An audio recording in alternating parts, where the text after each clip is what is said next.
dawaa hir'ina dhiigaa wanni barachuu yaanu dawaa hir'ina dhiigaa kuduraalee irraa manuma keessatti akka hir'ina dhiigaa irraa walabadan. Tokkoffaa kuduraalee fudhata. Kuduraalee akka tuffaa, tiinii, kookii, mushmish kuduraalee san hundaa'u footoo isaatii isiniifin baasa eessan fayyadamtanii. Inni lammaffaa تناول الخضروات كالسبانخ والبازلاء والعدس والكرفس. kun hundinuu kuduraaleen sabaaniiqa, habab, silaa bishaan qabu gaarii kan ijoolleen deemtee gurgurtaa magaalaa keessa.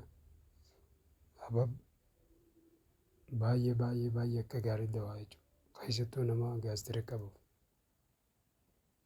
dhiigaas ni guutaa jechuudha. Itti aanee karfas, faasullaa kun hundinuu kuduraadha. Maqaalee kuduraati. Kuduraalee kana hundaa footoo isaa ni agartanii isiniifin kaaya akkasi fayyadamtanii. Inni sadaffaan jarjiir. Kunis dhiiga qulqulleesseetii akka dhiigni nuuf baay'atu godhaa jechuudha. Hir'ina dhiigaa dhabamsiisa. Inni afuraffaan inaba juus gootee maashina naqxee akkasitti ganama galgala dhugdees burcuqqoo takka takka dhiigaa kan keessiif guutaa jechuudha. Inni shanaffaan xoosanyoo, naanaa, baabunach,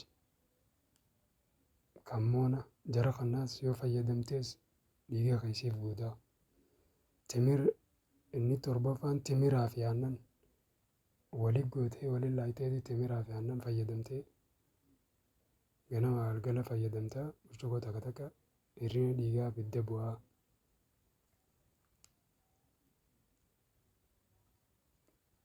Inni torbaffaan tamboo fi waan araada ta'a waan dhiigaan kee danfisarraa irraa fagaachuu qabda.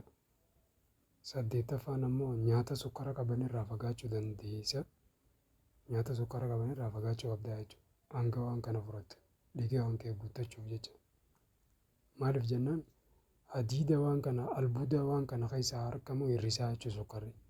Sababa san ta'e jecha keessaa tuuta waan ta'eef of eeggannoo gootaa.